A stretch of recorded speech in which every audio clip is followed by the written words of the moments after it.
Muy buenos días, bienvenidos a este Estado Nacional de domingo en la mañana. Connie, muy buenos días. ¿Qué tal? Estás? Todo muy bien. Mucha energía, después de una semana además muy noticiosa. Y un domingo muy noticioso. Y finalmente el presidente anunció la reforma de pensiones que va a entrar ya próximamente al Congreso. Vamos a estar respondiendo todas las dudas de la gente con la ministra del Trabajo, Janet Jara. Y en muy poco rato más el presidente de la República recibe en el Palacio Presidencial de Cerro Castillo, en Viña del Mar, a sus dos coaliciones en este cónclave donde, tendremos que saber después de qué se trata, de qué se habla y cuáles son las conclusiones que se sacan de ahí. Y mañana finalmente es la votación para definir quién va a presidir la Cámara de Diputados. Todo eso lo vamos a analizar hoy día aquí en el programa en Estado Nacional. Comenzamos, Matías, presentando, ¿cierto?, a la ministra del Trabajo, Janet Jara. Tomamos contacto con ella desde Valparaíso porque sabemos que tiene el cónclave oficialista ahí en un ratito más. Ministra, ya la vemos. ¿Cómo está? Muy buenos días. Buenos días, un gusto saludarlos a ambos. Aquí estamos. Parece que un poquito frío la mañana en Valparaíso porque la vemos ahí con chaqueta. Aquí está todavía, está con sol en la capital. Oiga, vamos directo al grano. Tenemos muchas preguntas. Nublado, pero sí, frío no. Ah, ya, nublado. Bueno, en el discurso del presidente esta semana, la semana que pasó, cuando anuncia la reforma previsional, el presidente promete una pensión, que las pensiones subirán para todos, tanto para los actuales jubilados como para los futuros jubilados. Queremos saber cuánto van a subir y cuándo, ministra. Bueno, Constanza, la reforma de pensiones tiene un objetivo en política pública, un objetivo primordial, y que es mejorar de forma material las pensiones. El porcentaje en que las pensiones suben va a estar compuesto en primer lugar por el aumento de la PGU, que como sabemos se ha comprometido un aumento desde los 194.000 pesos actuales a los 250.000, una vez aprobada la reforma tributaria. Viene complementado además por un aumento porque se va a producir un aumento en la capitalización individual del 10 al 10,5% sin que esto afecte el salario líquido, ya que va a ser un traslado, ¿cierto?, de lo que hoy día se está pagando por concepto de comisiones a la cuenta de capitalización individual de los trabajadores. Y en tercer lugar, con motivo de la creación del seguro social del 6%, y ahí se van a reconocer la cantidad de años que las personas han cotizado. Entonces, el porcentaje en que a cada quien esto beneficie dice una directa relación con la cantidad de años que yo he contribuido, porque se le reconoce una garantía por dicho esfuerzo y aporte personal que ha hecho cada trabajador, y ahora además se va a sumar los empleadores.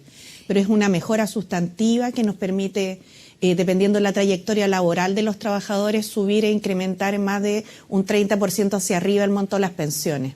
Ministra, uno de los temas sin duda más polémicos es la propiedad y el destino del 6% adicional.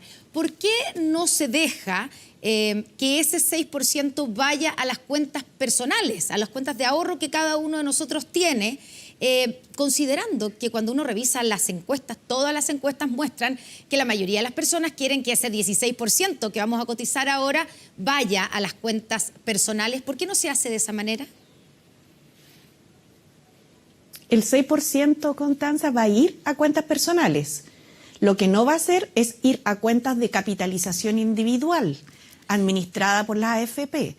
¿Por qué? Porque efectivamente lo que hace el 6%, que se crea, que no existe aún, porque muchas veces se discute, y algunas personas también para aclarar dicen, no quiero que me roben mi 6%, que me expropien mi 6%, en realidad es un 6% que no existe, que los dos últimos gobiernos también han estado proponiendo, por eso el proyecto también recoge experiencias pasadas, es crear esta cotización para constituir un seguro social, Constanza. Sí. Un seguro que va a significar que las personas van a tener ciertas garantías. Con la capitalización individual que hemos tenido estos 40 años, de lo único que uno puede estar segura o seguro es que va a tener una pensión insuficiente. Con el seguro social, las mujeres vamos a saber que no se nos va a discriminar por edad, que se nos va a reconocer las tareas de cuidado de maternidad que se nos va a hombres y a mujeres aportar y apoyar ante lagunas previsionales y que en función de cada año que coticemos vamos a tener al menos un piso mínimo para la futura pensión. Ministra, usted dice, claro, no van a ir a las cuentas de capitalización individual, pero sí van a ser cuentas personales, pero en rigor ese 6%... Son cuentas personales, ya, pero quiero sí. preguntarle, ¿de quién es ese 6%? ¿Es del trabajador o es de un seguro social para todos? Es un derecho previsional que le asiste al trabajador. En el 10%, hoy día los trabajadores tienen una propiedad privada, afecta a un fin, que es pensiones.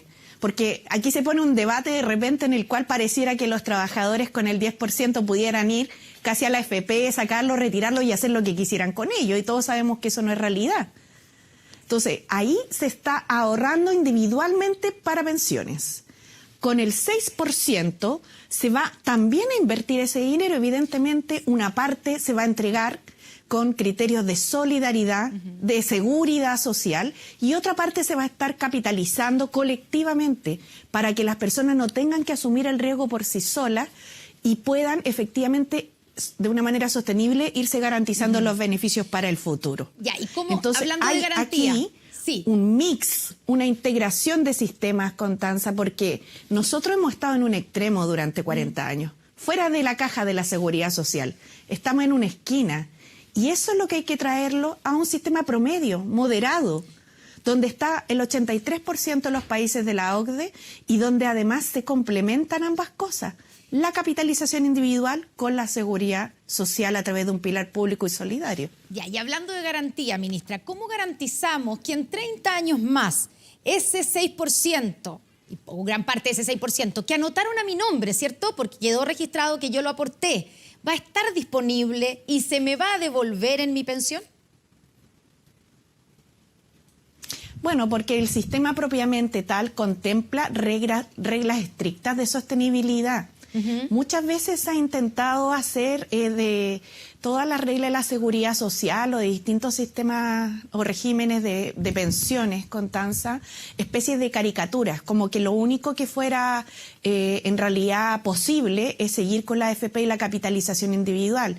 Pero todo lo que se denomina las técnicas actuariales, el examen de sustentabilidad de los fondos y asimismo las disposiciones que establece el proyecto de ley en torno a la gobernanza corporativa autónoma de las instituciones que van a estar desde el sector público también contribuyendo en seguridad social, es algo que viene sumamente fortalecido y se van a hacer proyecciones, como señalaba, cada 3 años con horizonte de 65 años.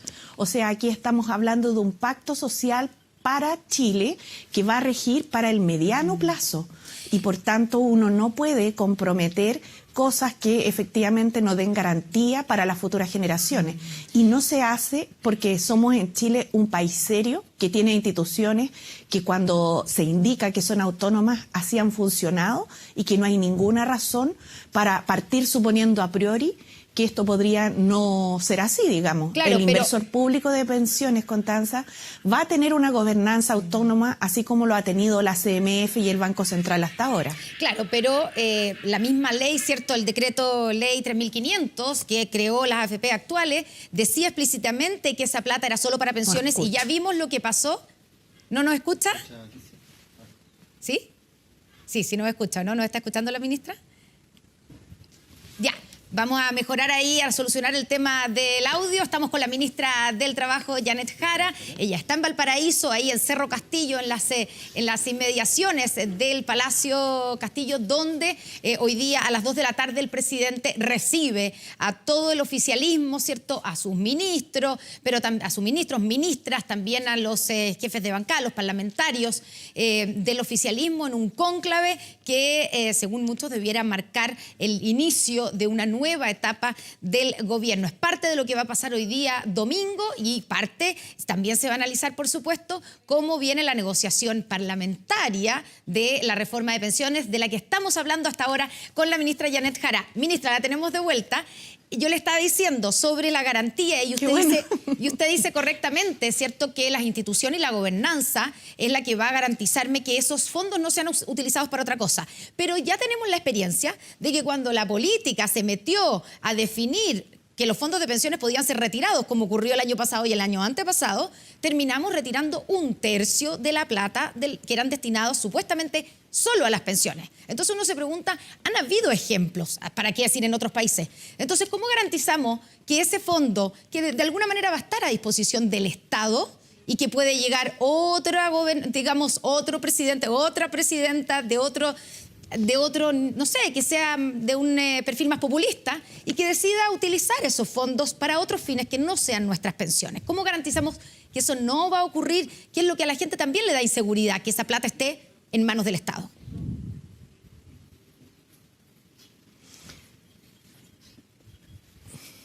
Sí. Efectivamente, tenemos que generar la institucionalidad que sea adecuada para que los organismos que actúen en materia de seguridad social sean independientes de los ciclos políticos, Constanza, y eso nosotros lo compartimos fehacientemente porque los fondos de pensiones tienen un fin y que es precisamente poder proveer de una jubilación a las personas. Lo que ocurrió con los fondos de la capitalización individual, que son propiedad privada, fue realmente muy complejo y por eso hoy día con esta otra cotización que lo que le asiste a las personas son derechos previsionales garantizados, efectivamente tiene que haber una gobernanza autónoma y fortalecida. Va a haber un consejo directivo colectivo en la institucionalidad pública que se va a elegir además de acuerdo a los estándares más altos técnicos del sistema de alta dirección pública, que va a tomar sus propias decisiones y que recoge, como señalaba anteriormente, no solo la experiencia internacional, también la experiencia chilena.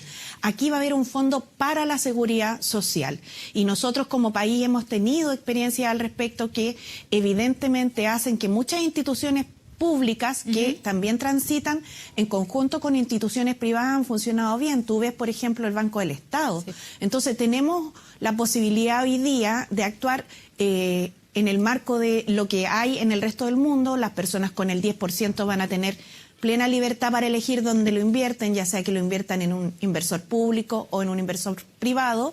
Y respecto del 6%, aquí lo que hay, como no es propiedad privada, es un seguro social, va a estar en una institucionalidad pública autónoma y robustecida. Esa es la señal más concreta, con obligaciones legales muy estrictas, Constanza. Tiene un régimen muy estricto de gobernanza, de toma de decisiones y de sostenibilidad financiera del fondo. Ministra, la ministra Camila Vallejo dijo durante esta semana que la capitalización individual va a rentar más en el nuevo sistema que en el actual. ¿Eso es verdad? ¿Es cierto? ¿Y cómo se puede garantizar rentabilidad futura?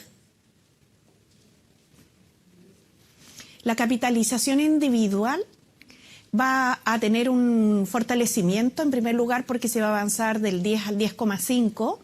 En segundo lugar, porque esperamos que toda la reorganización industrial también genere ganancias de eficiencia para los afiliados. Ya, pero eso no es mayor rentabilidad. Cosas bien concretas, Constanza, porque... Sí, no, yo estoy comentando cómo se va a fortalecer. Nosotros tenemos claridad de que la rentabilidad dentro de la capitalización individual es una rentabilidad que no se encuentra garantizada. Los fondos suben y bajan, digamos, y están sujetos a los vaivenes del mercado. Me imagino que, como usted señala, se refería precisamente a lo que estoy comentando en torno a cómo se va a fortalecer el ahorro previsional. Ya, y ahí entonces, conclusión, no se puede garantizar la rentabilidad del inversor estatal en el futuro, ¿cierto? De ese 6%, como dijo la ministra. Pero, Constanza, usted me estaba preguntando de la capitalización individual. Sí. Le pregunto que usted dice no se puede garantizar de la rentabilidad. Tampoco se puede garantizar la rentabilidad del 6% futuro. Le comento al tiro. Respecto de la capitalización individual, no se puede garantizar la rentabilidad y las personas lo saben. 40 años sus fondos han estado expuestos a todos los riesgos. El objetivo de la inversión del seguro social es poder generar rentabilidades que sean más estables, con menos riesgo y que tengan en cuenta los cambios sociodemográficos de la población chilena. Por eso es un seguro y no son fondos que se están sujetos a los vaivenes bursátiles. Seguramente la construcción que se implemente debe tener en cuenta cómo va cambiando la sociedad chilena, cuál es la rentabilidad estimada de largo plazo, cómo se disminuyen también los riesgos a los que se ven expuestos los afiliados. Y por eso también se va a cambiar del esquema de multifondo a los fondos generacionales, sí, Constanza, porque la evidencia demuestra que muchas veces las personas, ya sea por estas recomendaciones masivas de cambio de fondo o por decisiones personales en las cuales les ha faltado información, en vez de que hayan obtenido mejores ganancias, por ejemplo, si se hubieran quedado en los fondos que les correspondía a su edad por defecto, han ido perdiendo precisamente en sus fondos previsionales. Entonces, aquí la idea es ir dando más seguridades, algunas garantías, más seguridades, un pacto social distinto donde los cotizantes no estén tan expuestos a los vaivenes. Solo para que quede bien claro, ministra, usted dice que el 6%, ¿cierto?, del Seguro Social va a ser invertido bajo otros criterios que el de lo que es como es invertido hoy día por las AFP, y habla de que van a ser menos riesgosos, lo que significa, según la teoría económica, que podrían rentar menos, porque a menos riesgo, menos rentabilidad. Eso es lo que es como una regla fundamental, digamos, de la finanza. Entonces, la pregunta que yo le hago es, ¿cómo garantiza que ese inversor estatal de ese 6% tenga una rentabilidad mejor que la que actualmente ofrecen las AFP? Considerando que en un periodo de largo plazo, de los últimos 20 años, porque obviamente las últimas rentabilidades han sido bajas, pero el sistema ha tenido una rentabilidad entre el 3 y el 5% en 20 años. Entonces, el inversor estatal que va a estar a cargo de ese 6%, ¿va a invertir los fondos? ¿Va a rentar menos que eso o más que eso? Pero Constanza, usted me hace una pregunta como si más o menos. Esto tiene que ver, como señalé, con el tema de largo plazo, demografía, pero por cierto va a tener seguridades y esa es la diferencia esencial. Mire, nosotros tenemos que cambiar en la lógica de que nuestros fondos de pensiones son casi para movimientos accionarios, bursátiles. Evidentemente, tanto en la capitalización individual como en el Seguro Social la plata va a estar invertida. Evidentemente, porque no puede estar guardada fuera del colchón, sino va perdiendo valor en sí misma. Pero lo que va a hacer el Seguro Social es dar certezas con un mínimo de rentabilidad o con un piso de rentabilidad, más bien dicho, que va a tener en cuenta el largo plazo, cómo se va comportando el mercado laboral, cómo va cambiando la sociedad chilena. Entonces son elementos de naturaleza distinta, donde por cierto queremos que ambos rentabilicen bien para tener mejores pensiones. Claro. Pero es como que a uno le preguntaran hoy día, ¿se van a recuperar los fondos de pensiones de la AFP de todo lo que están perdiendo, no? Uno espera que se recuperen, evidentemente, porque la regla además sí en las trayectorias históricas lo han ido demostrando. Pero es importante que hoy día también salgamos de la caja en la cual hemos estado acostumbrados a pensar estos 40 años de la misma forma. Aquí lo que se crea es un seguro social al cual a todos les va a mejorar las pensiones y que va a tener rentabilidades que van a estar consideradas en atención a las trayectorias laborales, salariales, previsionales de todos los trabajadores y trabajadoras cotizantes, no solamente asumiendo los riesgos de forma individual. Entonces hay un cambio de paradigma importante. Ministra, y la oposición ya dijo, o parte de la oposición, que no daría sus votos en caso de que el 6% vaya a un fondo solidario, ¿cierto? A un seguro social. La oposición entonces, según sus palabras, ¿no está queriendo salir de esa caja en la que hemos estado durante todos estos años? Bueno, yo creo que hay un sector de la oposición que está en una posición más extrema y me llama la atención, Constanza, porque están incluso en un extremo más allá de lo que el propio presidente Piñera le propuso al país en su periodo como gobernante. Entonces, espero que con la gran mayoría de la oposición con el que uno puede efectivamente conversar y llegar a algunos acuerdos, y por cierto con el oficialismo, el proyecto se enriquezca, se discuta en tiempos acotados, se discuta bastante democráticamente, pero con un sentido de urgencia. Y creo que a todos los que estamos en política nos motiva la necesidad que tienen las personas de poder mejorar los montos de sus pensiones. Claro. Hay algunos que han optado por seguir defendiendo el poder económico de la AFP, que se ha opuesto históricamente a que se hagan cambios, ¿no? Pero bueno, en ese caso, ahí hay una responsabilidad con la historia que cada uno también tendrá que asumir. Y estar más a la derecha de lo que el propio presidente de derecha le propuso al país es realmente una paradoja, y yo lo llamaría la reflexión. Y pensando en la viabilidad política, porque obviamente este proyecto tiene que pasar por el Congreso y ahí no están los votos por parte del oficialismo, ¿cierto? Ustedes no tienen la mayoría, van a tener que negociar y conseguir los votos de la derecha. ¿Cuántos están dispuestos a ceder en ese 6%? Pensando en la comparación que usted hace con la propuesta del presidente Sebastián Piñera y que llegó a aprobarse en la Cámara de Diputados, ¿están dispuestos a ceder en que el 6% completo vaya a un fondo solidario o dividirlo como era esa propuesta en 3x3, 3 para la cuenta de capitalización individual y 3 para un fondo solidario? ¿O el 6 es una línea roja que no están dispuestos a ceder? Bueno, al respecto, dos cosas. Lo primero, señalar que es una evidencia que en el Parlamento, como gobierno, como ejecutivo, no tenemos mayoría, pero esta no es una propuesta de pensiones de un gobierno en particular. Esta es una propuesta de pensiones para el país, para el Estado de Chile. Por eso recoge elementos de la propuesta del presidente Piñera, de la presidenta Bachelet, de las comisiones asesoras Bravo y Marcel. Es una propuesta que lo que hace es plantearle un sistema que se relaciona con el Estado de Chile y la relación con sus personas mayores. En ese contexto, lo que va a ocurrir esta semana es que nosotros vamos a ingresar propiamente tal el proyecto legislativo, lo vamos a presentar a la Comisión Trabajo que preside Alberto Undurraga, y sin duda esperamos que en esa instancia muchas inquietudes se puedan despejar, porque este 6% va a las cuentas personales de los trabajadores, con la lógica de que un 70% va como un seguro social directo de ese 6%, y el otro 30%, Constanza, va también a las cuentas personales de los trabajadores con una lógica equitativa, donde todos nuestros 30% se suman y se promedian, y a cada uno nos toca una cuota. Por eso esta propuesta le sube las pensiones a todos, a los de los sectores medios y bajos en más de un 6% y a los de los sectores altos en un poco menos que el 6%. Así que no sigue la misma lógica anterior en la cual uno podía dividir, ¿no?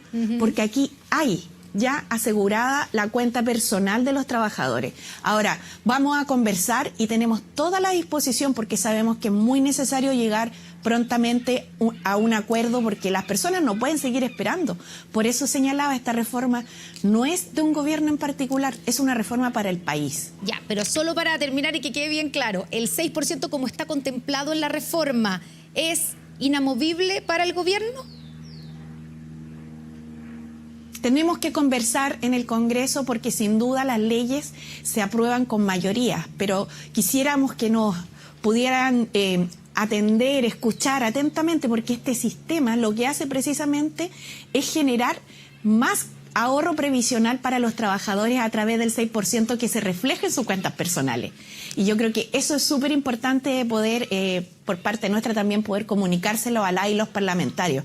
Ahora, quienes sigan en el extremo defendiendo a la AFP, bueno, yo creo que ahí ya allá ellos, pero las grandes mayorías, tanto en oficialismo como en oposición, sabemos que tenemos que cambiar si queremos tener resultados distintos. No podemos seguir haciendo lo mismo, si no vamos a estar condenados al mismo fracaso que hemos tenido estos 40 años en materia de pensiones. Ministra, ¿qué le dice a quienes sostienen que va a afectar este 6%?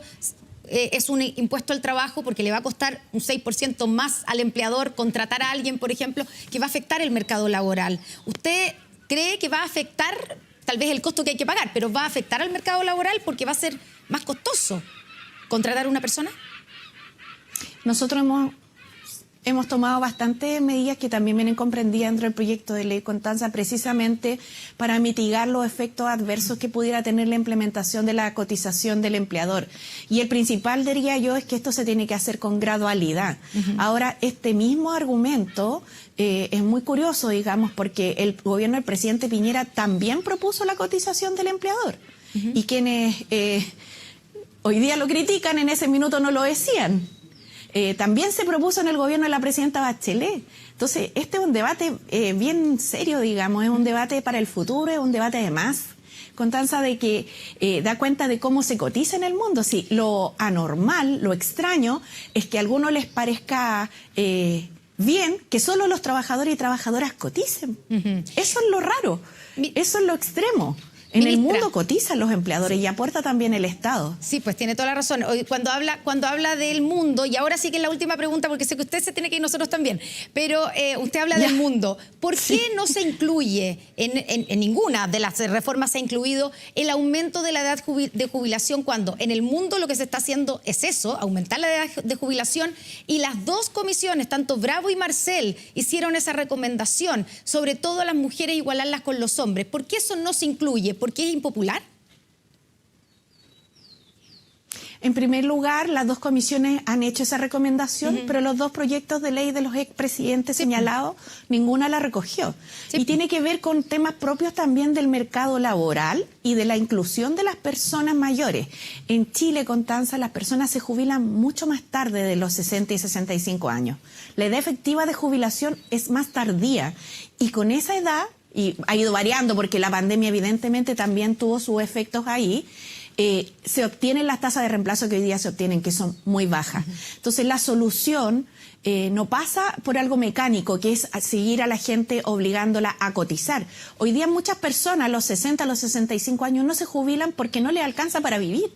Ahora, el proyecto, los beneficios que trae en el Seguro Social son casi todos en régimen a partir de los 65 años entre hombres y mujeres, y algunos escalonadamente se aplican desde antes, como por ejemplo la diferencia en la esperanza de vida entre los hombres y las mujeres. Pero la edad efectiva hoy día es más tardía, es una realidad, y con esa edad, que en las mujeres en algunos años es 62, 63 años, tenemos las tasas que tenemos, una mediana de 33.000 pesos, si la memoria no me falla, entre el 2007 y el 2021 para las mujeres, donde la mitad de las mujeres con 33, 34.000 pesos se logró pensionar desde su AFP. Entonces, ¿es esa la solución? Creemos que tenemos que generar ciertas seguridades para las personas, y por eso estamos proponiendo este seguro social. Ministra Janet Jara, muchas gracias por conversar con nosotros en esta mañana de muchas domingo, gracias, Constanza, y responder las preguntas, ¿cierto?, que además que tiene la gente. Mucha suerte en el cónclave en un ratito más, ahí en Cerro Castillo. Gracias. Muy buenos días.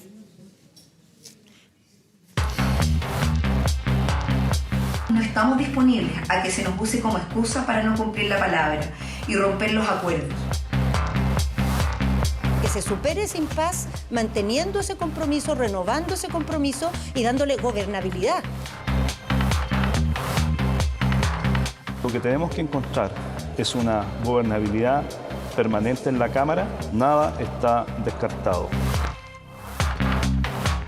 Nuestra mirada está puesta en asegurar la gobernanza de la Cámara en el siguiente periodo para, en colaboración con el Ejecutivo, impulsar las agendas prioritarias. Veo con buenos ojos la posibilidad de que se genere un equilibrio, incluso con la oposición, ¿no?, entre la centroizquierda, la centroderecha, al menos dentro del mundo del socialismo democrático, bastante apertura a esa posibilidad. Pareciera no existir un genuino interés, sino que solamente un interés de no perder el poder ante una mayoría que ahora estamos construyendo. Reestructurar las fuerzas políticas para lograr un acuerdo que ponga a alguien que represente a las fuerzas del rechazo en la presidencia de la Cámara de Diputados. No creemos en acuerdos de última hora cuando se ven pillados. Nuestras conversaciones son y seguirán siendo con el partido de la gente, con desencantados del gobierno.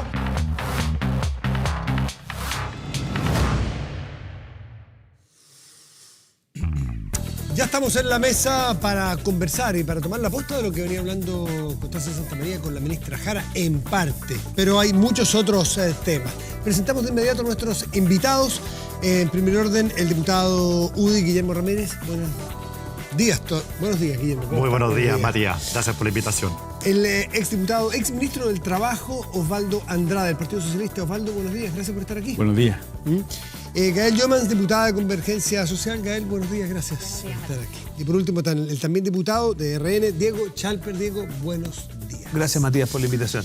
El tema de las pensiones, hay algo que es más o menos consensuado, creo, ustedes me corrigen si no, en que lo que tenemos es un ahorro muy bajo, entre otros problemas, un ahorro muy bajo hace mucho tiempo del 10% y hay que subirlo. Unos dicen el 18, otros más, pero se llega a cierto consenso que hay que agregarle 6% más. ¿Va a haber más ahorro? La ministra acaba de decir, esto va, como está planteado por el gobierno, va a generar más ahorro previsional al 16%. ¿Es así, Guillermo? ¿Es tan lineal? ¿Vamos a tener más ahorro? A ver, las comisiones Marcel, la comisión Bravo y quien quiera que haya estudiado el sistema de pensiones chileno, están todos de acuerdo en ciertas cosas. Una de esas es que se requiere más ahorro, efectivamente. Otra que se requiere más transparencia, se requiere más competencia, se requiere cambiar la forma en que se cobran las comisiones y un largo etcétera, en el cual estamos todos de acuerdo. Y podríamos avanzar ante una reforma que se haga cargo de esos temas, de todas maneras. Pero lamentablemente el foco de esta reforma no está puesto allí. El 6% de ahorro, ¿es más ahorro? No lo sabemos, porque sabemos que con esos 6 puntos que van a ir a un fondo de reparto, esa plata se va a gastar. La idea es justamente aumentar las pensiones de las personas que están hoy día jubiladas. Entonces, no es ahorro en estricto rigor si es que se gasta. No sabemos cuánto se va a gastar, no sabemos cuánto se va a invertir. Todo eso está en la letra chica o en el detalle, para no decirle letra chica, que va a tener el proyecto. Por lo tanto, eso está por verse. Está por verse cuánto más ahorro hay. Pero lo relevante aquí, Matías, en donde se ha centrado la discusión es en el destino de ese 6%. Mientras todo el mundo huye de los sistemas de reparto, nosotros estamos creando uno con ese 6%. Y esta discusión nosotros ya la tuvimos y ya fue zanjada. Esta discusión se dio en la Convención Constitucional. El rechazo la semana que más subió fue cuando se estableció en esa convención que la platita no es tuya. La iniciativa popular de norma que más adhesión tuvo fue con Mi Plata No. La gente le dijo con toda claridad al gobierno que no queremos esto. En las encuestas, en la que nos va peor, tenemos el 80%, en la que nos va mejor, el 91% de que la gente quiere que vaya a su cuenta individual. Y el gobierno quiere resucitar una discusión zanjada en las urnas. Gael, y eso es un problema para llegar a acuerdo. Gael, este proyecto como está presentado, no se presenta, pero como está sociabilizado hasta ahora, ¿genera más ahorro, que es la necesidad que todo el mundo está de acuerdo? O sea, por cierto, al momento de agregar este 6% de cotización adicional por parte del empleador, que va a mejorar las jubilaciones sin duda, y además agrega un componente que es importante, porque dentro de los acuerdos también está que tiene que estar incorporado el rol del empleador. Yo sé que genera debate, ¿cierto?, quién finalmente va a terminar pagándolo. Y yo creo que en esto debería haber un compromiso por parte de las y los empleadores en Chile de aportar hacia las jubilaciones futuras. Pero por otra parte quiero plantear que esta es una propuesta moderada, Matías. Esto no es simplemente plantear acá llegó el reparto y se acabó la capitalización individual. Esta es una propuesta de sistema mixto, de poder avanzar hacia allá, de poder contar con lo bueno, ¿cierto?, de mantener un fondo individual que se mantiene respecto al 10% de cotización obligatoria y agregar un componente de solidaridad. En Chile no hay sistema mixto. Y esto no lo digo simplemente yo, lo ha expresado también la OIT, tengo una nota técnica, ¿cierto?, que sacaron en enero de este año, en donde también lo plantean. Lo que tenemos en Chile es que el mal funcionamiento de la capitalización individual al momento de entregar malas jubilaciones que no alcanzan para poder subsistir es subsidiado por parte del Estado y por ende la pensión garantizada universal va en ese objetivo. Ahora, nosotros también planteamos la necesidad de ampliarlo. Y ahí me llama la atención, Matías, que exista esta suerte de contradicción, porque por una parte nos plantean desde Chile Vamos, no, mira, nosotros respecto a la pensión garantizada universal estamos disponibles que se avance. Pero la reforma tributaria, es decir, a la sala de al lado, la Comisión de Hacienda, votan en contra de la idea general de legislar. Entonces, hay que tener coherencia en el sentido de que ambas cosas son necesarias avanzar y yo creo, y con esto termino, Matías, es importante que este Congreso y esta legislatura pueda tener y terminar una reforma de pensiones, que es la gran deuda que tenemos. Sin duda. Osvaldo, ¿hay más ahorro con esto o con este 6% no está claro que vaya necesariamente a un ahorro? Es que a mí me preocupa el enfoque si parte uno desde esa consulta, porque esto no es un sistema para hacer ahorro. Si alguien lo concibió así, probablemente lo concibió pensando en tener dinero para poder invertir en la empresa y desde ahí hacer negocio. Si uno quiere hablar de seguridad social y el enfoque va a ser desde el ahorro, evidentemente está cometiendo un error conceptual básico. ¿Requiere el sistema de pensiones más ahorro? Los sistemas de pensiones son para pagar buenas pensiones. Ese es su objetivo, esa es su promesa y esa es su misión. Y el problema que tenemos en Chile es que tenemos un sistema que fracasó. y digámoslo de una vez por todas. Este es un sistema que fracasó porque su misión básica, que era pagar buenas pensiones, no la está cumpliendo.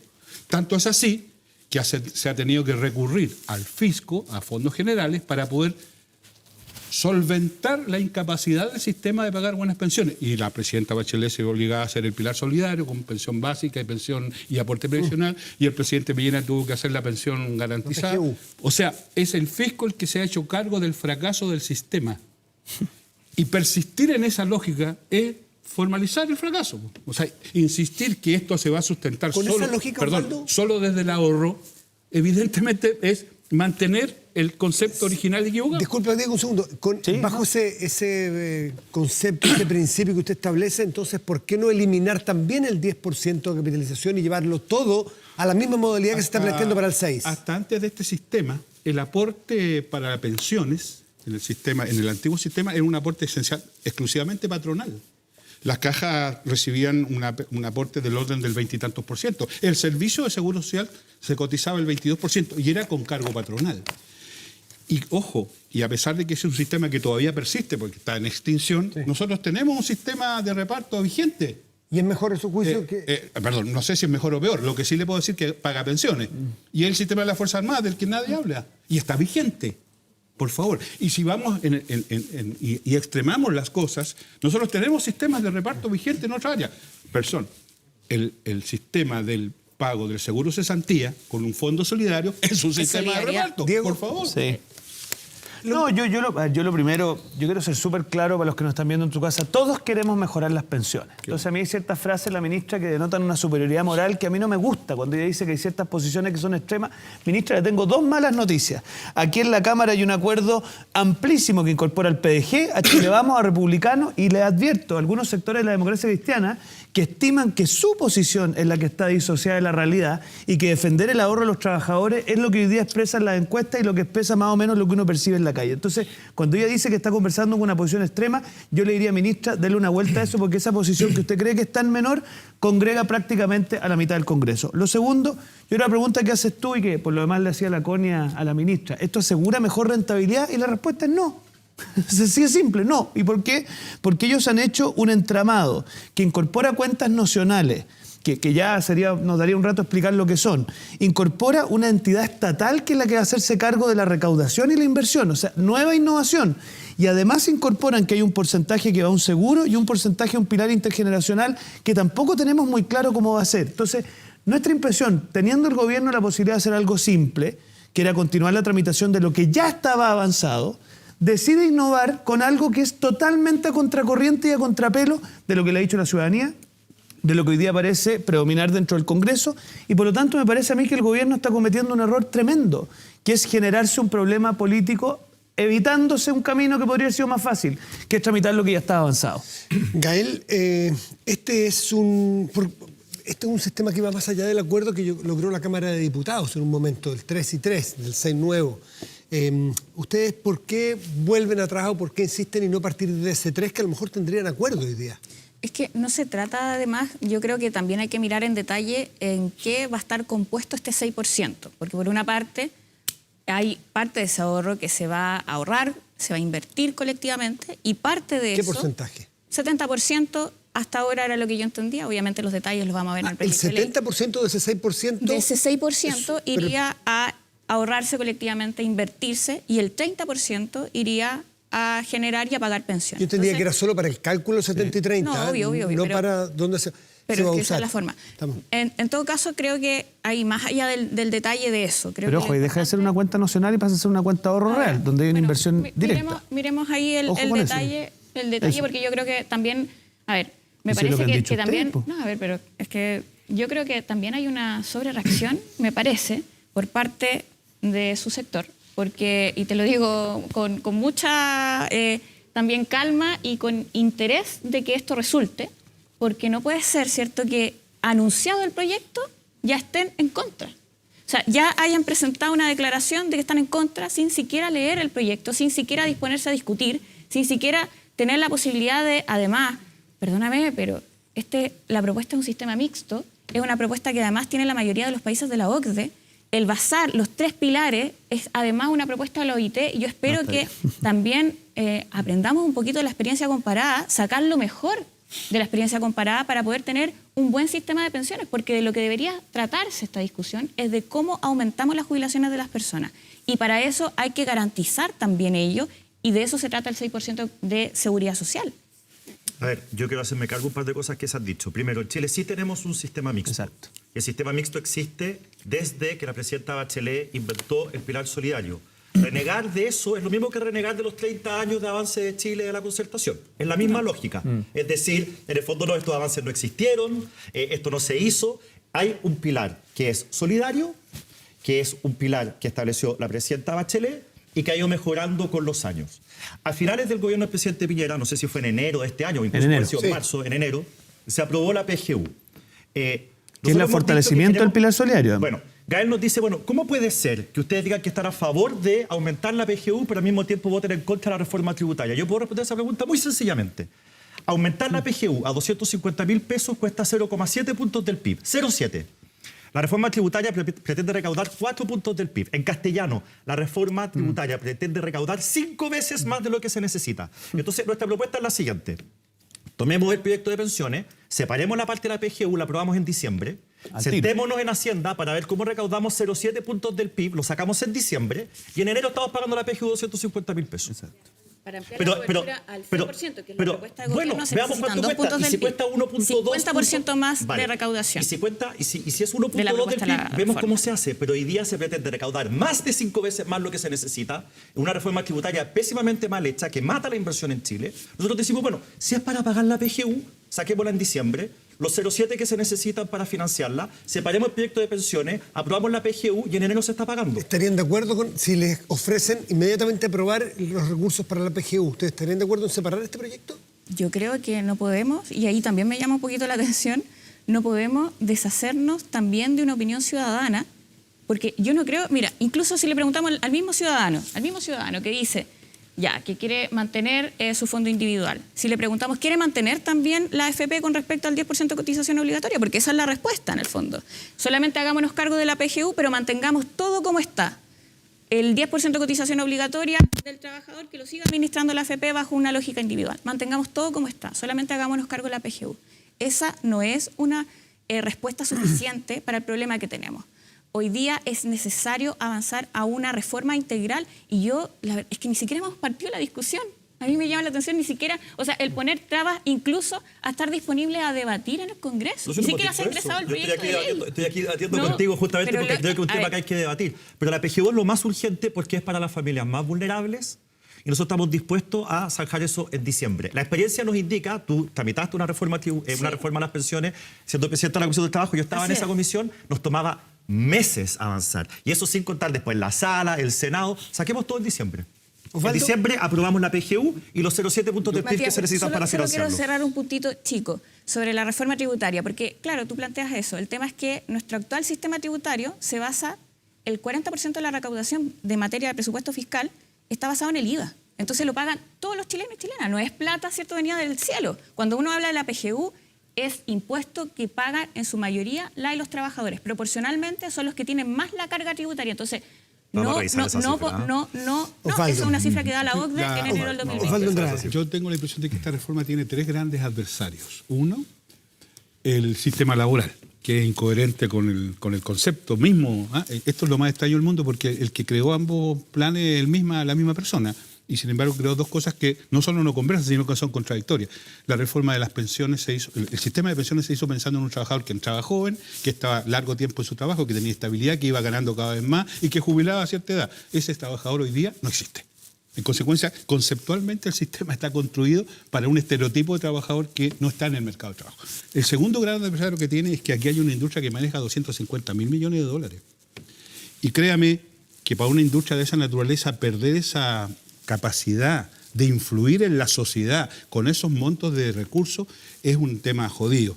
En consecuencia, no es casual que las últimas campañas publicitarias más cuantiosas que uno ha visto en los medios de comunicación provienen precisamente de las administradoras. Y el tercer gran adversario que tiene, y lo voy a decir un poco autocríticamente, es que en el último tiempo la centroizquierda ha generado un cierto discurso que es proclive a esta idea de que rásquese con sus propias uñas. ¿Ah? Esto que con mi plata no, que los retiros, todas estas cosas que se dijeron, que lo único que finalmente establecen es la imposibilidad de generar la solidaridad como un factor esencial para estimar esta situación. Osvaldo, ¿y cómo considera usted que algunas encuestas, a lo mejor no le gustan las encuestas, pero en los resultados mayoritariamente la ciudadanía privilegia o valora la propiedad de los recursos previsionales y le da cierta confianza cuando los va a buscar está ahí? No me cabe ninguna duda la certeza de esa encuesta. Yo creo que efectivamente eso está así. ¿Y por qué no podría ser de otro modo si nosotros mismos nos encargamos a decirles, cuando vino la pandemia y quedó la tendalá y el presidente Piñera fue incapaz de enfrentar adecuadamente aquello, nosotros le dijimos, ¿sabe? Lo que le habíamos prometido a ustedes que con las vacas gordas íbamos a ahorrar para ocupar esa plata cuando tuviéramos estos problemas, ahora que tenemos estos problemas, recurra a sus fondos. Entonces, cuando la gente se los dijimos, ¿eh? Los que votamos en contra de eso se los dijimos. También, sí, yo, no seré yo que le haga cargo a nadie en particular. Me hago cargo automáticamente a pesar de que tengo una opinión distinta. Tal cual lo que te quiero transmitir es que es muy difícil, en consecuencia, enfrentar una afirmación ideológico-cultural de esa entidad ahora en esta discusión. Paradojalmente la gente dice que no, y bueno, anoche fue la Teletón y fíjese cómo operó la solidaridad. Este es un país contradictorio en ese sentido, por eso, si bien es cierto las encuestas son sistemáticas, no es menos cierto de que explicando bien las cosas se puede llegar a un efecto. Yo viví la experiencia de la primera reforma previsional de Bachelet, me tocó presidir la comisión incluso como ministro del Trabajo, y le quiero decir que no fue fácil, a pesar de que era el pilar solidario. Te corrijo unas cosas, ya antes teníamos un aporte solidario en Chile. Acuérdense, son más jóvenes ustedes, de la pensión asistencial que otorgaban las municipalidades, que eran de 42 lucas en esa época. Entonces, este sistema lo hemos tenido. ¿Por qué no es mixto hoy día? ¿Y qué es lo que le falta? Es mixto desde el punto de vista que tiene pilares distintos. No es mixto desde el punto de vista de quien aporta esos pilares. Por supuesto. Sí, y por eso Diego, el aporte patronal, que por lo demás, discúlpenme, no tiene nada de extraño, ni en Chile ni en el mundo, es tan necesario. Porque persistir con la idea de que el sistema de pensiones en Chile, para pensiones dignas, se va a sostener solo desde el ahorro más el aporte fiscal, está demostrado, esto no es un decir teórico, está demostrado que es insuficiente. ¿Diego? Sí, no, pero mira, hay cosas interesantes. Porque en el fondo, si tú quieres mejorar las pensiones, ya sabes qué más, la propuesta del gobierno, saquémosle un porcentaje de los ahorros de los trabajadores y se lo redestinamos a través de un reparto a ciertas personas que por sus bajos sueldos tienen bajas pensiones. Esa es una manera de hacerlo y la verdad que no le ha ido muy bien. Otro mecanismo es efectivamente a través de impuestos generales, que es un poco la idea de la PGU. ¿Por qué ustedes hablan del ahorro de los trabajadores respecto al 6% sea aporte patronal? ¿Pero por qué? Porque si eso termina yendo, como estaba en el proyecto que aprobamos en la Cámara, en el fondo engrosar la cuenta de ahorro de los trabajadores, en el fondo mantenemos esta idea de que el trabajador tiene un ahorro que a su vez redunda al final del camino, ya sea en un retiro programado o en una renta vitalicia. Esa es una manera de verlo. Ahora, fíjate que con la PGU, que además en todos los países la OCDE, perdóname que te diga Osvaldo, hay aportes estatales en favor de las pensiones precisamente por la dificultad que tú mencionas. Fíjate que si tú miras lo que dice el panel UDD, el 70% de los encuestados prefiere que se haga esa solidaridad a través de impuestos generales y no a través de un recorte de sus ahorros. Y fíjate que con una PGU, en los términos actuales, ni siquiera llegando al 250.000 que dice Guille, ya tienes una tasa de reemplazo en el caso de las mujeres de un 74%, que es una tasa de reemplazo cuánto su pensión termina engrosando su último sueldo. Y en el caso de los hombres, un 82%. Entonces, si lo engrosamos a 250.000 pesos, se produce que respecto del mundo amplio de trabajadores, y ahí coincido contigo, Osvaldo, que el problema tiene que ver con el mundo del trabajo, no solamente con el mundo de las pensiones, ya lograríamos al menos resolver una situación. Entonces, ¿por qué no? Y aquí vuelvo a tirarle el guante a mis amigos del gobierno. ¿Por qué no separamos el proyecto en ese punto? Y zanjamos el aumento de la PGU ahora. Y eso sería una tranquilidad enorme para los actuales pensionados. Yo creo que ese es el primer paso que el gobierno tiene que dar si quiere empatizar con la ciudadanía y si quiere darle un cauce razonable a esta reforma. ¿Sería posible, Gael, que se separaran? Ya se lo pregunté, pero... y que después se volviera a la negociación del 3 y 3, que este 6% se divida en ir a hacer solidaridad de inmediato a las personas que tienen malas pensiones, porque al final todo indica que, por un lado, 6-0 y 0-6, me indica a mí que, estando las cámaras más o menos divididas equitativamente, puede terminar, no sería raro, en un 3-3.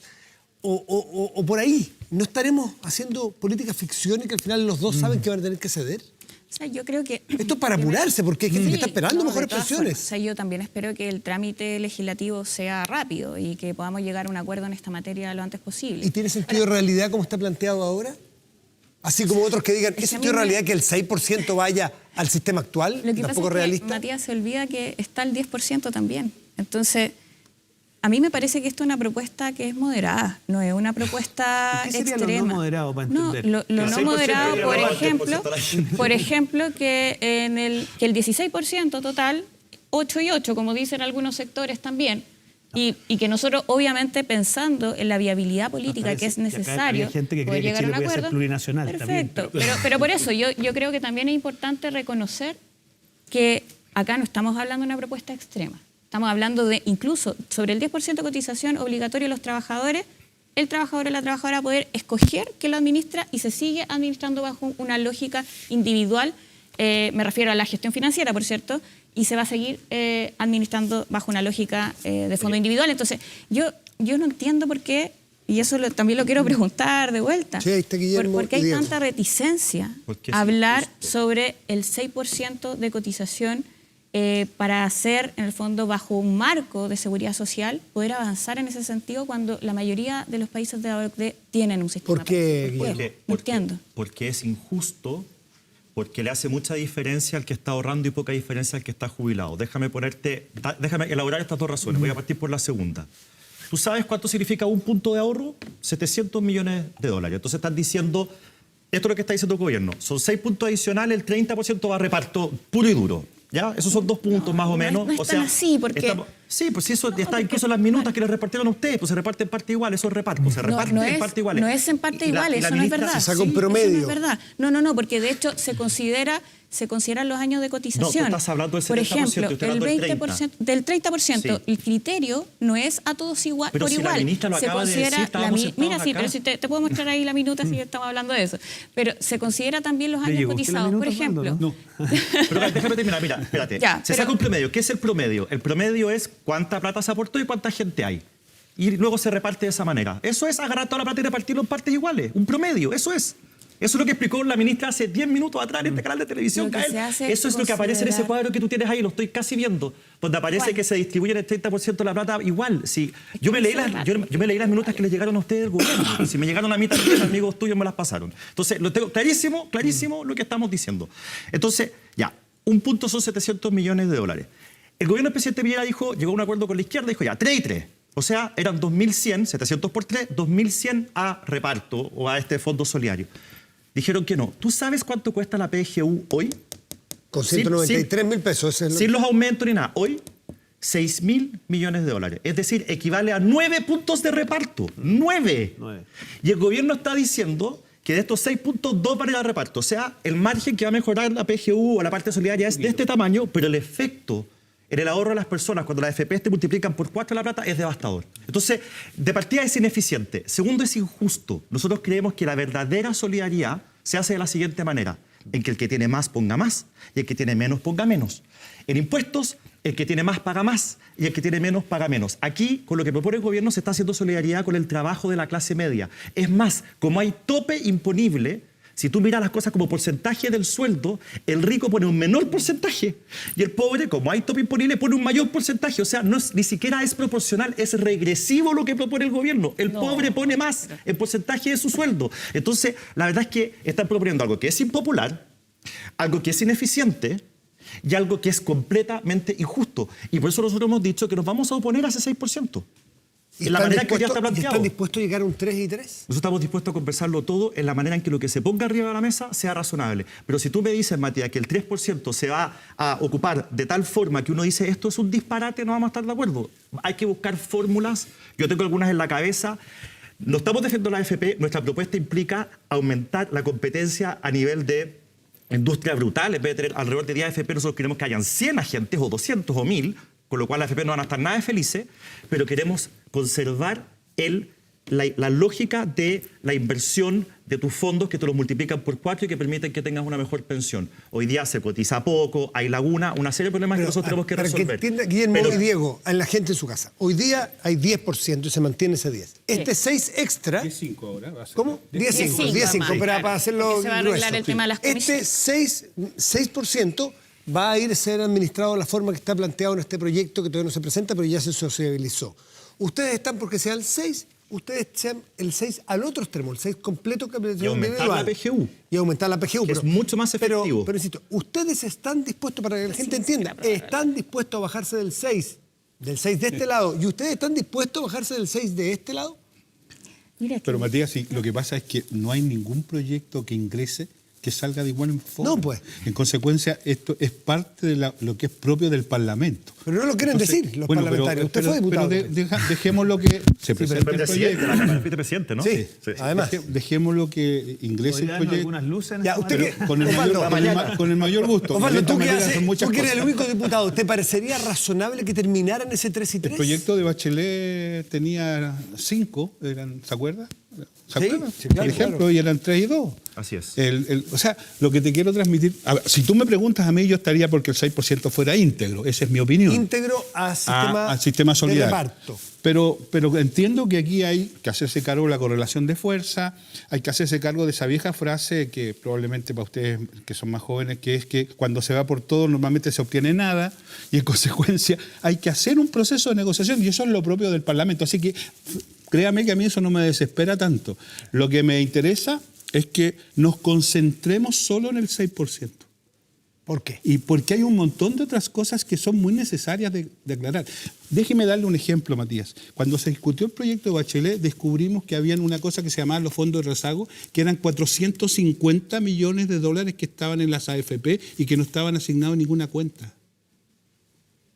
Fíjate, ¿Eso sigue así? existía. Entiendo que ha ido disminuyendo.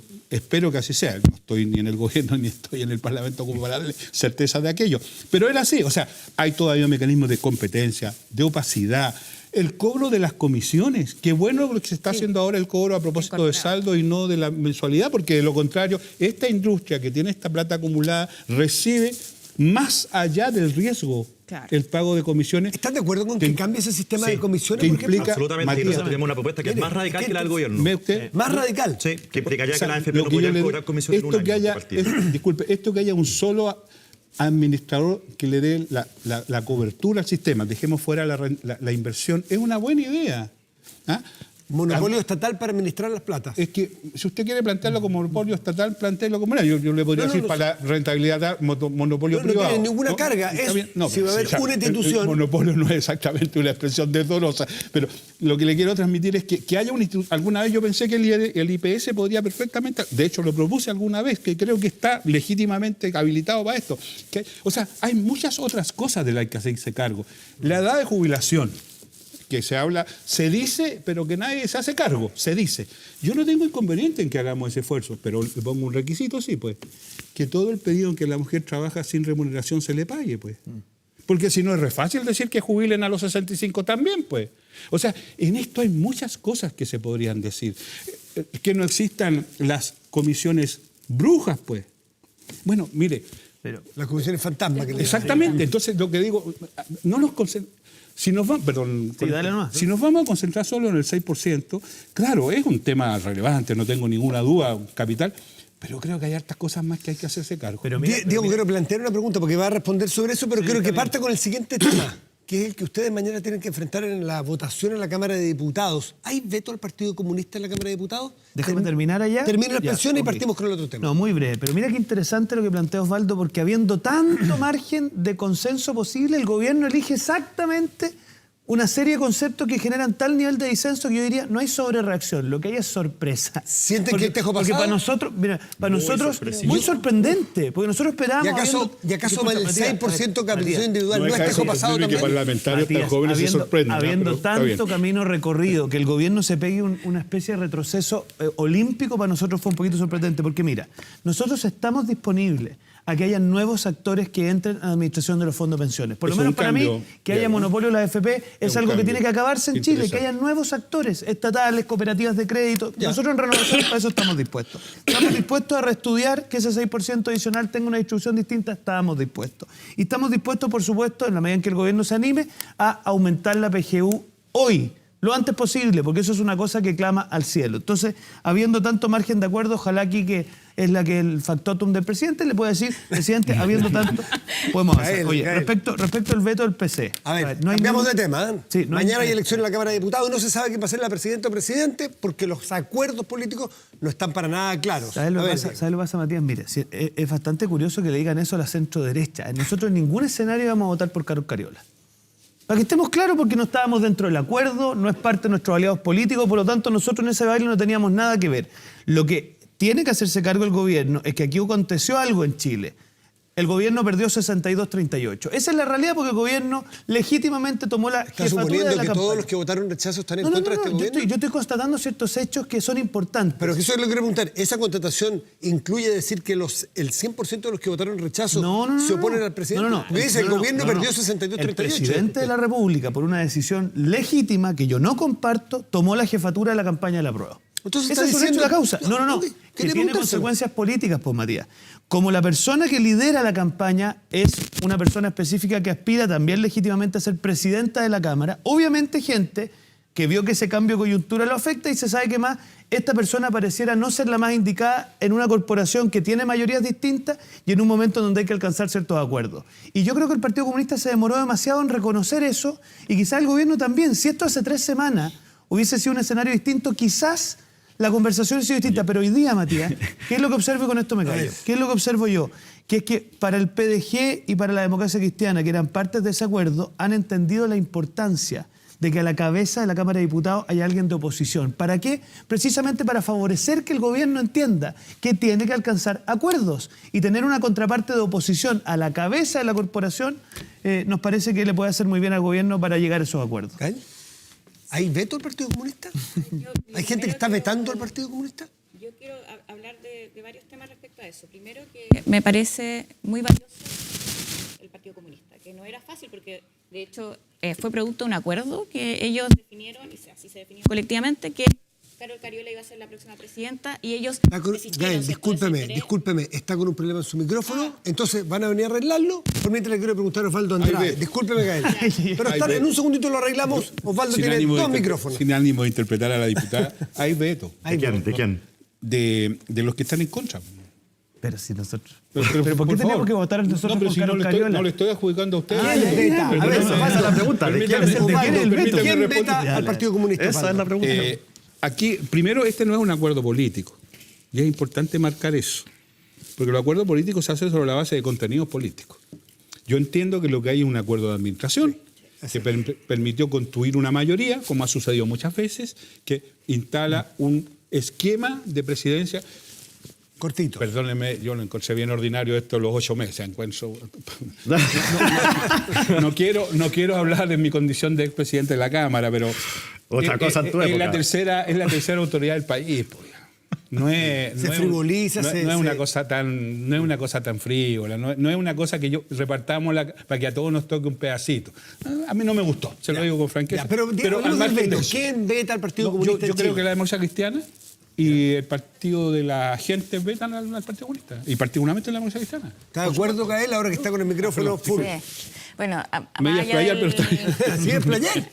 No, adelante, Gael, por favor. Sí, no, dale usted. No, o sea, me parece valioso y en ese sentido yo quería rescatar, porque me había quedado un poco en esa palabra, que lo que se puso por delante es poder concitar un acuerdo. Y además eso no es casual, porque el Partido Comunista, a pesar de que algunos sectores políticos juegan mucho a denostarlo como si tuviera una posición marginada, al contrario, su último pleno del Comité Central definieron que era necesario dar gobernabilidad para las transformaciones y para las reformas que quiere presentar nuestro gobierno. Y en ese sentido hay disposición a construir acuerdos amplios y eso es lo que se está poniendo sobre la mesa. Nosotros ahora estamos construyendo ese acuerdo, estamos levantando, ¿cierto?, una posibilidad Es difícil, sin duda. O sea, tenemos totalmente fragmentada la Cámara de Diputados y eso también complejiza los diálogos. Yo estoy de acuerdo ahí con Osvaldo. A nosotros tampoco nos gusta esto de que tengamos una mesa y una presidencia que dure cada 8 meses. Es lo que se pudo lograr acordar, lamentablemente. Pero sí creo que el gesto que se pone por delante... A mí, y ahora voy con eso, a mí me parece además que no solo fue la postura de algunos partidos, sino que también esta guerra en redes sociales, que no solamente fue, a mi juicio, con una cuota de anticomunismo, sino que también con una cuota de misoginia directa contra la diputada Carol Cariola. Yo acá no vi, ¿cierto?, de algún parlamentario ni de algún partido en particular, en específico, pero sí los discursos de odiosidad van generando repercusiones. Yo creo que hay que tener ojo y cuidado. ¿Cuál es el candidato de la derecha? No, pero espérate, sobre... No, sí, pues, ¿cómo no? Dame un segundo, pero dame un segundo. Sobre esto de que los discursos de odiosidad van generando reacciones, el Partido Comunista lo debería tener súper claro, porque se están disfrazando los victimarios de víctimas. Recordemos lo que pasó en la convención de cómo se vetaba un sector por cómo pensaba. Los artífices de eso, el Partido Comunista. En marzo de este año nosotros nos acercamos al gobierno, al oficialismo, a decirle, ¿por qué no hacemos lo mismo que en el Senado? Llegamos a un acuerdo de la Cámara amplio entre centro derecha y gobierno. ¿Y saben quién dijo que no? El Partido Comunista. Entonces, ¿quién vetó a quién? El Partido Comunista nos vetó a nosotros. Ellos dijeron, no queremos a la derecha, hagamos el acuerdo entre nosotros. Y por eso llegamos a los 8 meses... Entonces, que hoy día el Partido Comunista venga a pararse como si fuera una víctima, entonces, yo digo, oye... Es una pasada de cuenta. No es una pasada de cuenta si nosotros no tenemos nada que ver con ese acuerdo. Si nosotros tenemos un invitado a esa fiesta. No, lo que yo estoy diciendo es que el Partido Comunista no puede vestirse de víctima, porque hay gente que no quiere votar por ellos en la Cámara, en circunstancias que ellos han estado permanentemente excluyendo a los demás. Ahora, yo no me siento interpelado por el tema del veto. O sea, nosotros nadie nos convidó a ese baile, no firmamos ningún acuerdo, nuestra palabra no está empeñada.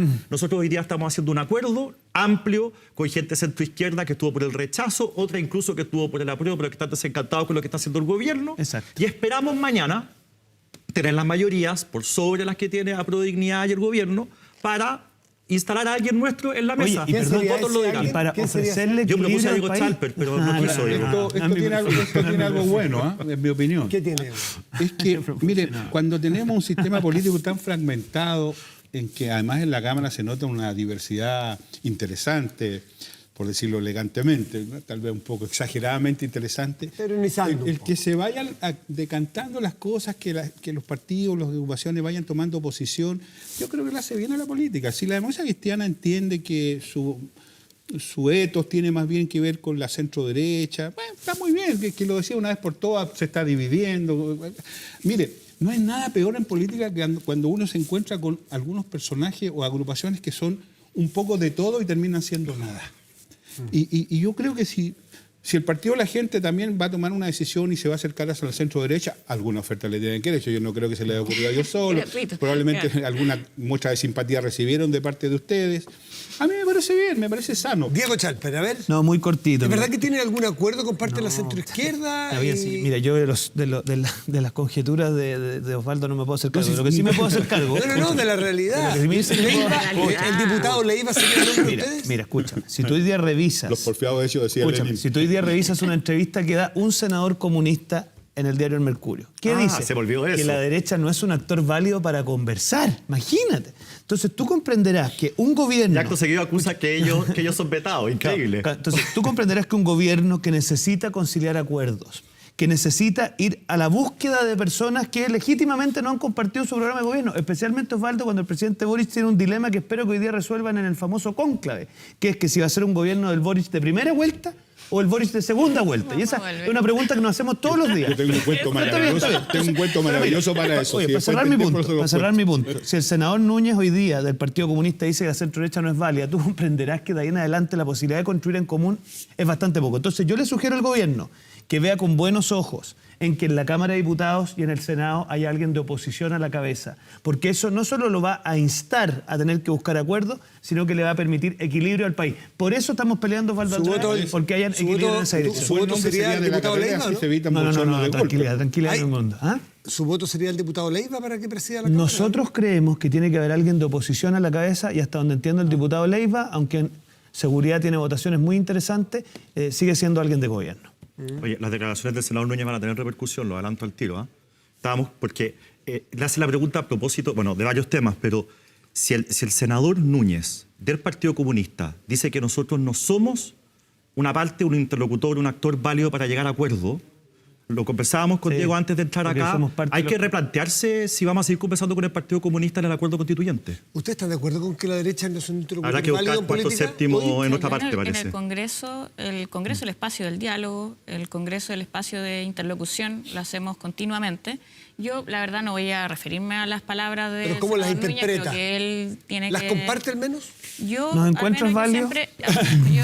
Yo no me he caracterizado por ser una persona que no dialoga, al contrario, y eso ha sido la voluntad también que ha puesto sobre la mesa nuestro gobierno y en eso vamos a seguir. ¿Y se equivocó entonces el senador Núñez? Pero sí tengo que plantear algo, Matías, porque uno tiene que ser coherente con la voluntad de diálogo, ¿cierto? Entonces, cuando el ministro Mario Marcel, y lo pongo como ejemplo reciente pero preocupante, lo de la reforma tributaria, voy a insistir en ese punto porque de verdad me llamó la atención y yo no me lo esperaba, que votaran en contra de la idea de legislar.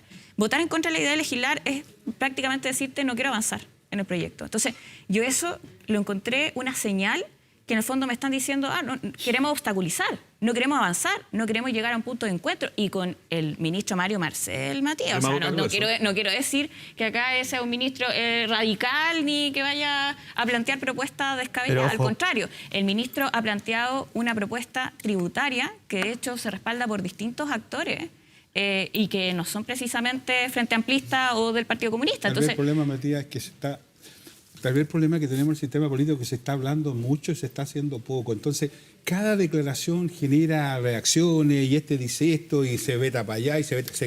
Y respecto al cónclave sola... ¿Está terminando ya? Está terminando, pero... No, es que recordaba siempre una vieja historia de un amigo mío que me contaba que me fijara cómo los pajaritos saltaban de una rama en otra rama. Y claro, yo me puse a mirar, efectivamente los pájaros vuelan de una rama en otra rama, pero hay uno en particular que es el loro, el lorito, que tiene una virtud, y es que está parado en una ramita y cuando ve otra rama a la que quiere saltar, pone una patita primero. Y una vez que tiene afirmada esa patita, pasa a la otra patita. Yo creo que a lo mejor en este cónclave que lo que hace falta es dar ese paso y quedarse a la rama que corresponde. Fue demasiado poético para... Delante de ustedes me inspiré. Para hacerse cargo de la reforma tributaria. En una frase, la reforma del ministro Arenas detuvo los 30 años de crecimiento en Chile. Ahí se acabó la inversión y el crecimiento en Chile. La reforma del ministro Marcel es mucho peor que la del ministro Arenas. No la podíamos votar a favor. Pretende recaudar más con instrumentos más torpes. Y yo tengo la mejor opinión del ministro Marcel, pero creo que está jugándose demasiado su reputación apoyando una reforma tan mala. Generaron mesa de trabajo, se incorporaron Diego, misiones. Osvaldo, Guillermo, muchísimas gracias por venir a conversar esta mañana. Gracias a ustedes por la invitación. Nacional. Hacemos una pausa, quedan más temas, quedan más conversaciones. Viene el gobernador Orrego, vamos a hablar de seguridad y delincuencia, prioridad para los ciudadanos y ciudadanas en nuestro país. Muchos temas más en Estado Nacional. Espérenos. Estamos de vuelta aquí en Estado Nacional. Saludamos a nuestros auspiciadores. RexMás es el mejor software de remuneraciones de Chile y el más completo porque también resuelve tareas como asistencia, selección, encuestas de clima laboral, evaluación de desempeño y mucho más. Para un trabajo más simple, más rápido y más eficiente, conoce más en www.rexmas.com. Y ya estamos aquí en el estudio con nuestro siguiente invitado, el gobernador de la región metropolitana, Claudio Orrego. Gobernador, gracias por estar con nosotros y venirse. Además, sabemos que está literalmente en la punta del cerro. Bueno, hoy día es el Día Nacional de los Cerros. De los cerros. Y usted está ahí en el cerro. Está en la punta del cerro, en el cerro ahí Renca, con el alcalde Claudio Castro y la Fundación para los Cerros Isla. Así que todos invitados a ir a los cerros, que son gratis y además son parte de nuestro patrimonio. Sí, anda con calzado ad hoc, veo además. Sí, Listo para subir. Oiga, quiero preguntarle primero por las últimas declaraciones que tuvimos suyas acerca de alguna manera, diciendo que el gobierno se le estaba olvidando su promesa o su compromiso de poner fin a los delegados presidenciales. Y les contestó, en realidad le contestó más bien la ministra del Interior, pero quiero preguntarle, ¿se quedó satisfecho con la respuesta de que se va a cumplir con el fin de los delegados presidenciales, pero falta tiempo, hay un periodo de transición, falta que se nombre el nuevo Ministerio de Seguridad Pública, en fin? ¿O está chuteando ese compromiso el gobierno? A ver, primero digamos que no ha sido solamente un reclamo mío como gobernador de Santiago, se lo planteamos los 16 gobernadores al presidente en Frutillar. Y es bueno que la gente lo entienda, porque recordar o pedir que se cumpla algo que se prometió en campaña no es criticar al gobierno, es decirle, mira, esto es importante para el país, La duplicidad de delegado, gobernador genera, valga la redundancia, duplicidad, confusión, falta de coordinación, y es importante que se haga, no de la noche a la mañana, pero que se establezca un cronograma. Yo creo que la reunión que tuvimos con la ministra del Interior esta semana, los 16 gobernadores, fue muy buena porque ella primero reconoció que estaba un poco diluido el tema, que no se había hablado en 7 meses, 8 meses, y segundo, que en enero vamos a tener un cónclave con los gobernadores y el gobierno, y ahí se nos va a presentar un cronograma, como decimos nosotros, no solamente con metas, también con plazos. Ya, y ahí una de las cosas que decía la ministra era que para que esto se cumpla, tiene que aprobarse el nuevo Ministerio de Seguridad Pública en el Congreso, que está en el Senado. O sea, unía y amarraba las dos cosas.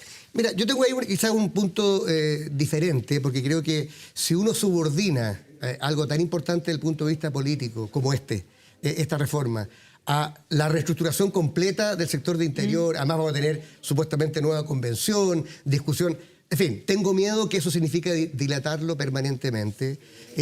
Ahora, creo que la ministra Toá ha reconocido algo que también hemos dicho en buena, pero con firmeza, que es que el proceso de descentralización, no te digo que esté estancado, pero va a un ritmo demasiado cansino, demasiado lento. Entonces, si tú le pides a los ministerios que te entreguen facultades, no te van a entregar nada. Aquí tiene que haber una decisión política del gobierno, no solamente de terminar con los delegados, o, por ejemplo, de transferirnos algunas competencias básicas. Ya, o sea, por ejemplo? Emergencia. O sea, hoy día se viene una temporada de incendios. ¿A quién le piden que financie equipamiento para la CONAF? A los gobiernos regionales. Y ustedes no tienen esos recursos. No, los tenemos, pero el problema es que quien preside el comité de emergencia regional es el delegado. Entonces, así como en los municipios, la máxima autoridad política elegida democráticamente es quien determina y dirige la emergencia, lo mismo debería ser en las regiones. Lo mismo en la prevención del delito, se lo planteamos a la ministra. No esperemos la discusión del nuevo ministerio.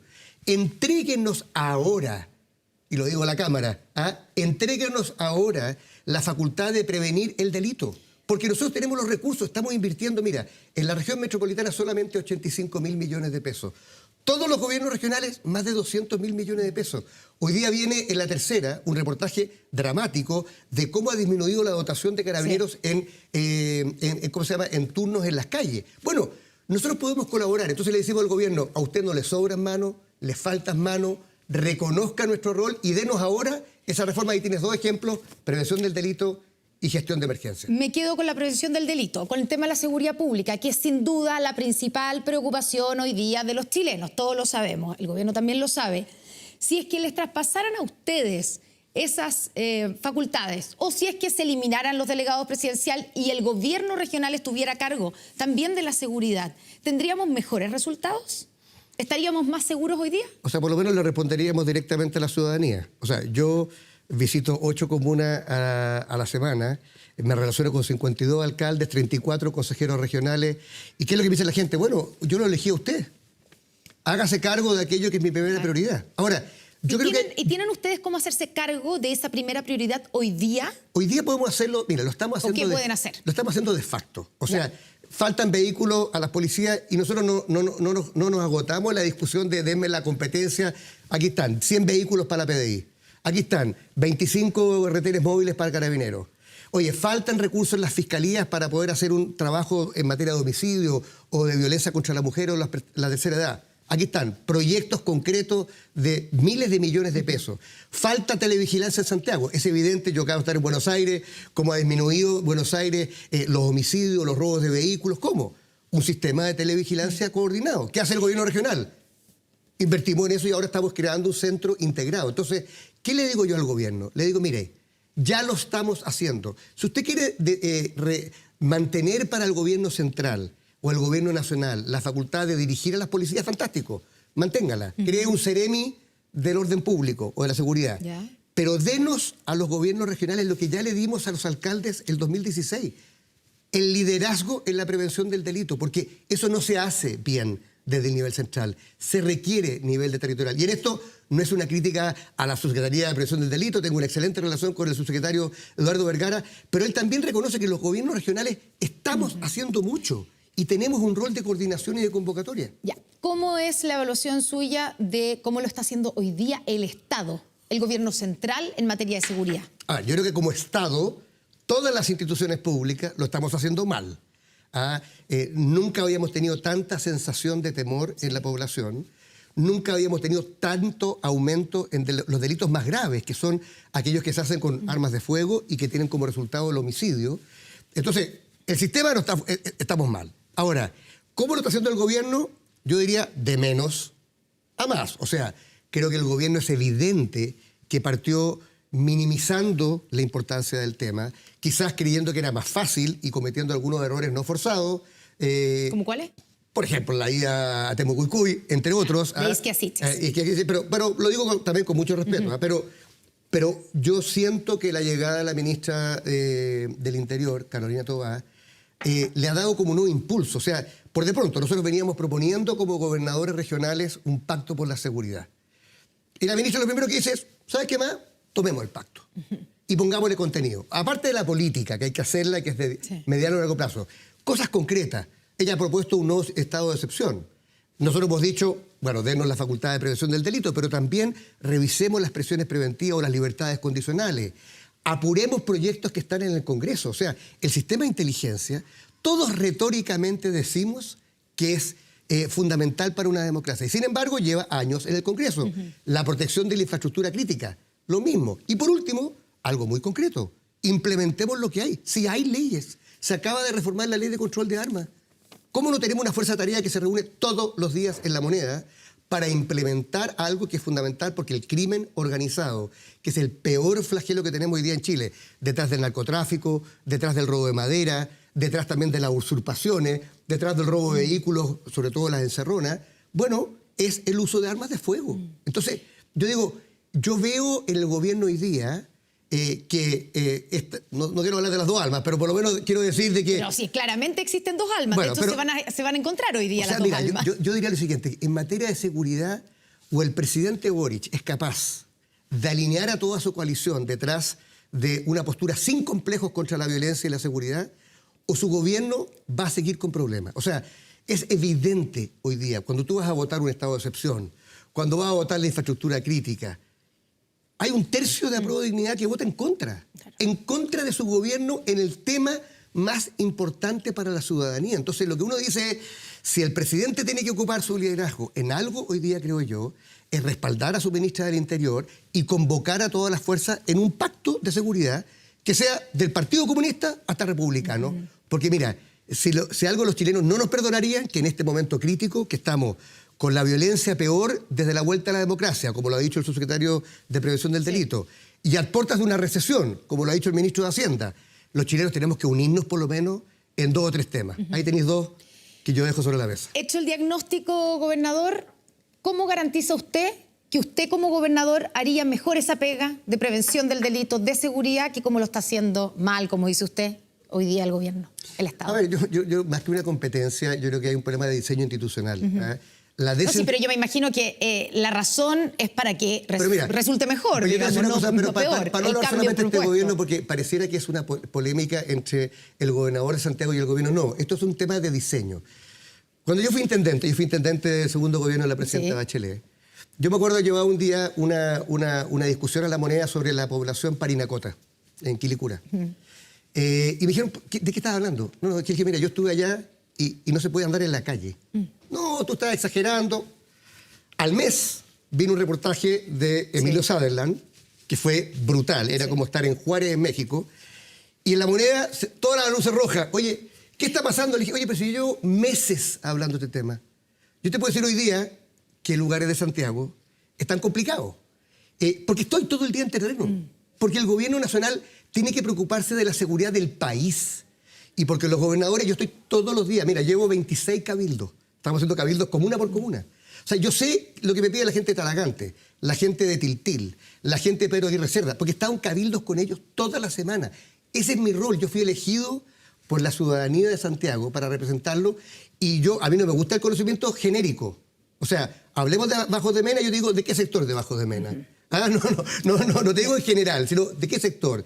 Vamos a hablar de Cerro Navia, bueno, ¿de qué parte de Cerro Navia? Porque lo que la gente necesita en comercio ambulante, en ordenamiento público, en prevención del delito, es una autoridad que esté todos los días en terreno. Entonces, yo le digo al gobierno central, esto no es una pelea entre los gobernadores de hoy día y este gobierno en particular. O Chile se descentraliza el poder y acerca las decisiones, entre ellas de seguridad, pero te podría hablar de la crisis hídrica y te podría hablar del transporte. O sea, mañana va a haber un problema en Talagante y yo no tengo facultades sobre el transporte, porque la flota dice que va a trabajar 7 horas y no 12. ¿Y de quién depende eso? ¿Y de quién depende eso? Del ministro de Transporte. Claro, pero es justo que el ministro de Transporte de Chile, que tiene a su cargo todo el transporte del país, los aeropuertos, los puertos, esté además a cargo de la flota de Talagante. Yo digo, no, bueno, pásenme como ocurre en todas las grandes ciudades del mundo, entre ellas Londres, que para mí es el mejor modelo. El alcalde de Londres. Bueno, como pásenme la facultad del transporte. Entonces, no es una pelea personal con este gobierno, es que desde el punto de vista de un diseño de un Estado que quiere resolver los problemas de la ciudadanía y recuperar la confianza ciudadana, es mejor que quien tome las decisiones sea alguien cercano en terreno, que trabaje con los alcaldes, a alguien que está lejos en una oficina de un ministerio. Ya, por eso, más allá de la competencia, no quiero ponerlo como una competencia, pero por el hecho o por las características que tiene el cargo de gobernador regional, en este caso la región metropolitana, además, que es obviamente donde vive la mayor cantidad de personas. 43% de la población del país. Bueno, claro, o sea, toda junta, claro, 43. Entonces, por la forma en que tiene, por el diseño del cargo, ¿usted cree que lo va a hacer mejor en términos de prevención del delito? Te voy a poner un ejemplo, mira. Nosotros hemos financiado algo así como 7.000 cámaras de televigilancia como gobierno regional. Aparte de las que financia el Metro, Carabineros, la UCT. Santiago tiene más cámaras de televigilancia que Buenos Aires. ¿Cuál es la gran diferencia entre uno y otro? Que en Buenos Aires hay un centro integrado de comando y control, donde están todas las cámaras, donde se hace un seguimiento de cada carabinero con un GPS, donde hay una visión de ciudad como un todo. En Santiago somos un archipiélago. Cada cámara conectada consigo mismo. ¿Qué me pasa a mí? Que estoy todo el día en terreno, que estoy viendo las cámaras, que digo, es obvio que la primera prioridad en Santiago para combatir la encerrona es tener un sistema de reconocimiento de placas de patente, artificial, o sea, un software, un sistema de reconocimiento facial y también de movimiento extraño integrado a 14.000 cámaras de televigilancia. Ese es uno de nuestros proyectos hoy día. Ese proyecto haría más por Santiago que ponerle 30% más de carabineros en la calle. ¿Quién me escucha? Nadie. Porque están preocupados de la ley, de no sé qué cosa, del evento de Daddy Yankee. Pero yo que estoy todo el día en la calle te digo, no hay proyecto más emblemático hoy día para Santiago, que ha sido clave en Buenos Aires, que ha sido clave en Londres, que un sistema integrado. Ya. Entonces yo digo, ¿y eso me lo da porque yo soy más inteligente? No, no soy más inteligente. Pero estoy todo el día en la calle. Hablo todos los días con el alcalde. ¿No lo escucha la delegada presidencial, Constanza Martínez?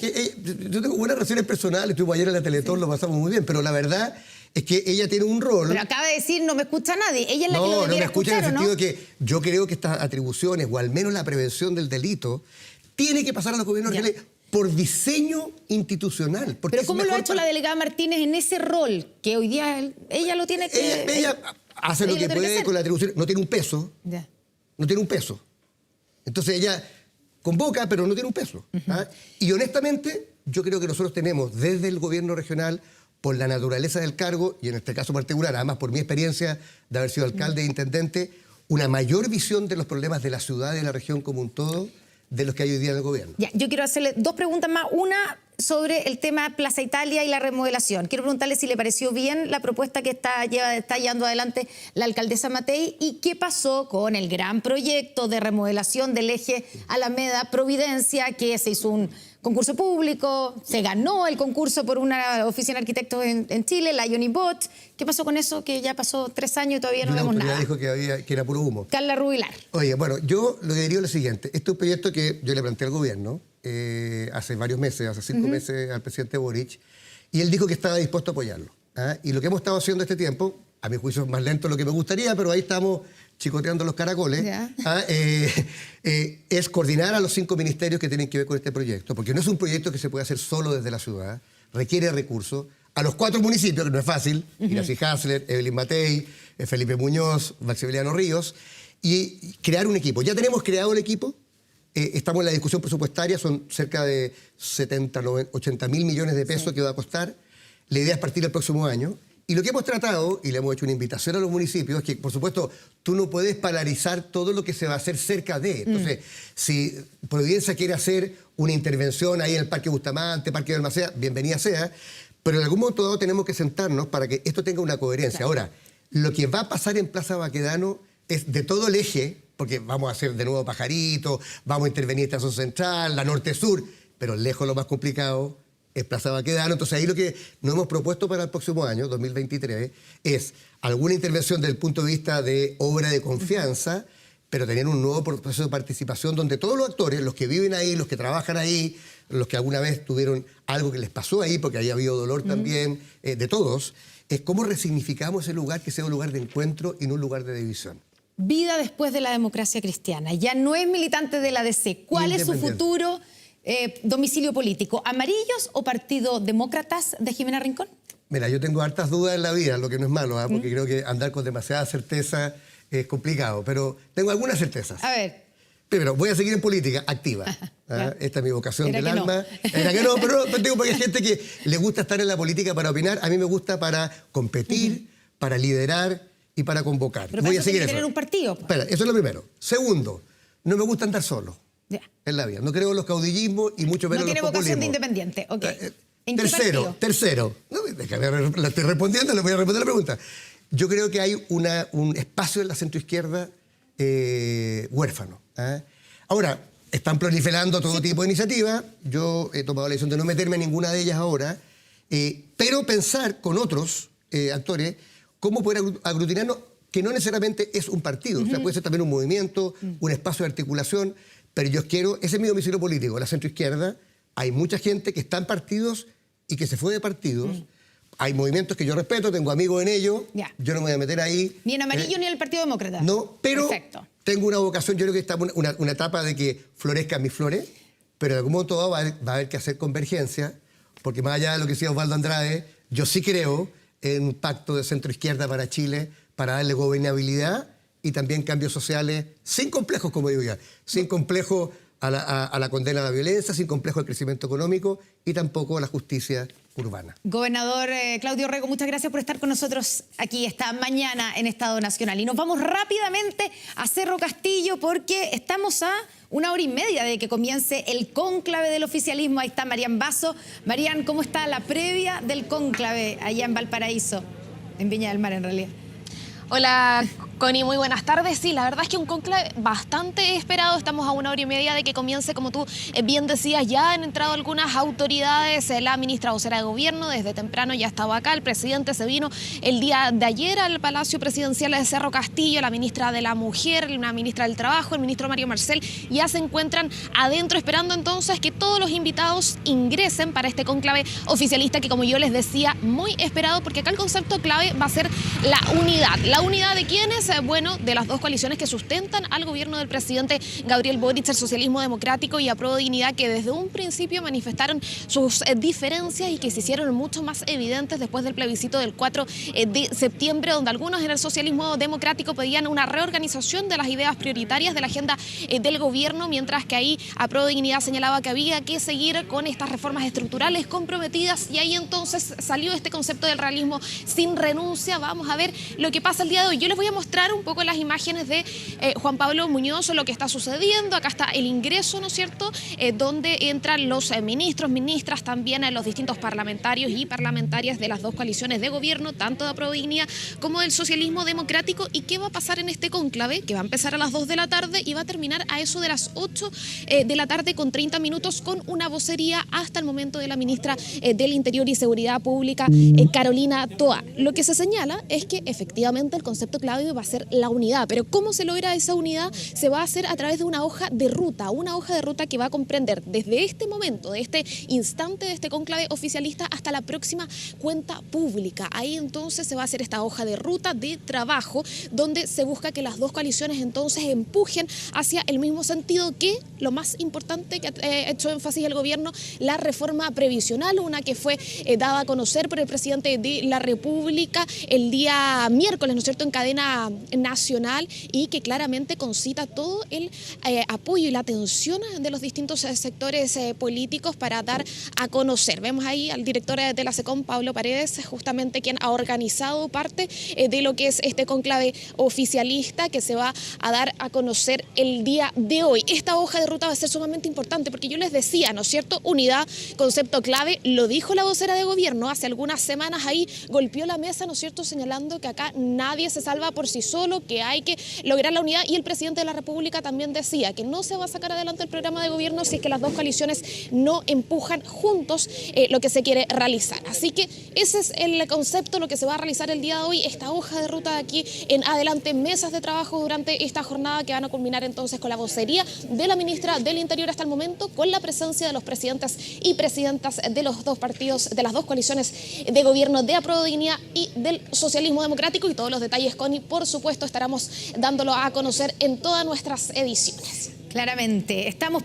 pendientes de lo que ocurre allá en Cerro Castillo. Muchas gracias, Marian Basso. Muy buenas tardes. Un día precioso allá en la quinta región. Vamos a la pausa y a la vuelta, las expectativas de la ciudadanía para lo que queda de este año y para el 2023. Tenemos más Estado Nacional. Bueno, y aquí estamos para hablar de los temas públicos, para hablar de los temas de expectativas, sobre todo, que le planteaba Connie. Y está Cristian Valdivieso, director de Criteria. Cristian, buenos días, gracias por estar con nosotros. Buenas tardes. Buenas tardes. Ustedes sacan esta agenda mensual, y la agenda mensual hablaba de que sigue siendo, y en la percepción lo sentimos, la seguridad, la delincuencia, y sobre todo sube mucho el gran tema que hoy día los chilenas y chilenos están preocupados. Pero la agenda política a veces va por otro lado. ¿Cómo lo lees tú? No, a ver, yo creo que la agenda política tiene que ir por un lado y las preocupaciones de las personas en general van por otro, y hay que buscar alinearlas efectivamente. Ahora, la agenda política hoy día está puesta en la reforma, la agenda política está puesta en la reforma de pensiones particularmente, y está muy puesta también en como la continuidad del proceso constituyente. Ambas cosas que en términos relativos son menos relevantes respecto a las preocupaciones y las urgencias que están declarando hoy día los ciudadanos, que están muy vinculadas a una dimensión muy concreta del presente. Es decir, estamos en un momento social donde es muy difícil imaginar un futuro virtuoso, positivo, transformador, porque el presente se ha tornado muy acuciante, y particularmente en términos de seguridad, y no solo seguridad que te roban el celular, sino que una seguridad que es más compleja, narcotráfico, crimen organizado, y el tema económico, sin duda, que está tomándose la agenda de las personas. Vamos al tema de la delincuencia y narcotráfico, que sube 5 puntos, queda en un 47% de la preocupación de las personas, para que vean ustedes cuán importante es, porque el 47 habla, pero si uno lo compara con el que lo sigue, que es inflación 28, o sea, es, no sé, casi el doble, no es, pero cerca del doble del tema que lo sigue.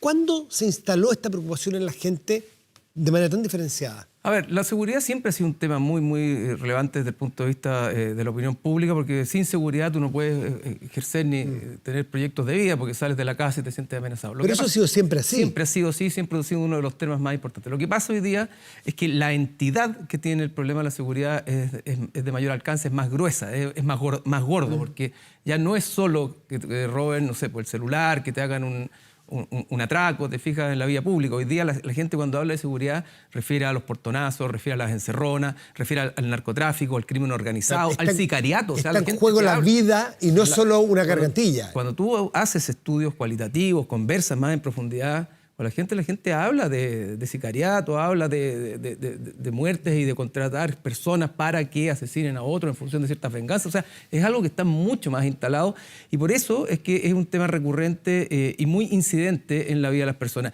Y por lo mismo, no es que haya subido 4, 5, 6 puntos, sino que ha subido eso y más, pero además la dimensión, la entidad que tiene es mucho más relevante y acuciante para las personas. En materia económica, Cristian Valdivieso, las encuestas que hacen ustedes habla de que las expectativas de mediano plazo son malas. De mediano plazo. ¿Qué lo explican y qué es lo que ven en el largo plazo las personas?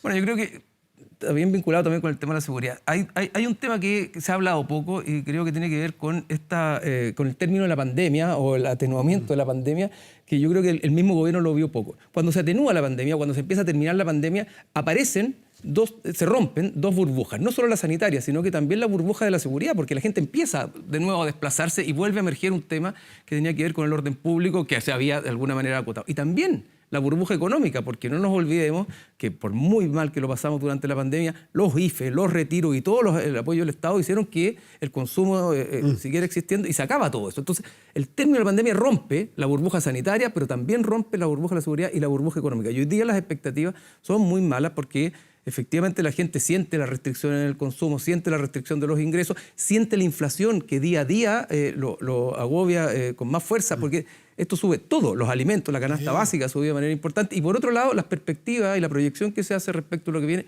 no es positiva. Y al no ser positiva, la gente siente más agobio y de alguna manera demanda que haya un foco más puesto. ¿Y cómo marca Cristian Valdivieso las perspectivas de futuro cuando tenemos un país tan presidencialista y el propio presidente sufre una caída muy importante, 7 puntos, a llegar a tener 31% de aprobación y un 57% de desaprobación?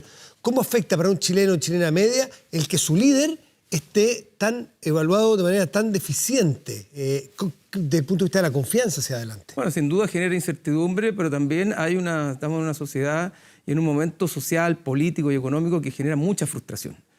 No nos olvidemos que el proceso constituyente ganó el rechazo por amplia mayoría, pero no hubo grandes festejos porque la gente no sintió que ganara nada. Tuvo que más bien salir a parar algo que le parecía improcedente. Pero la sensación es, finalmente pasamos 2 años, perdimos 2 años, y eso ha generado más rabia aún con la clase política. Y esa frustración también incide en descargarse con quien es la máxima autoridad del país, y en este caso el presidente.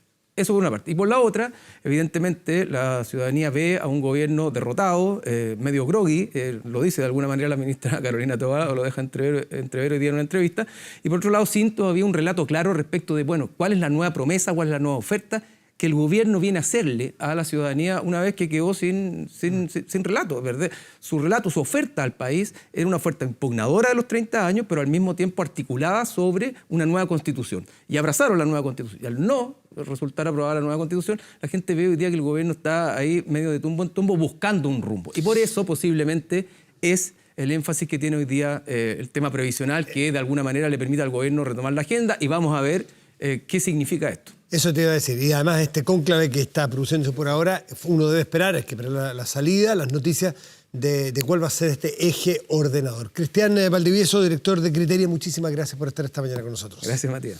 Vamos a hacer una pausa y ya volvemos. Espérenos un momento.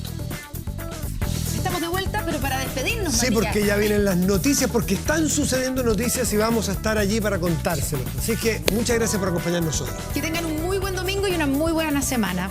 Buenas gracias por tardes. venir.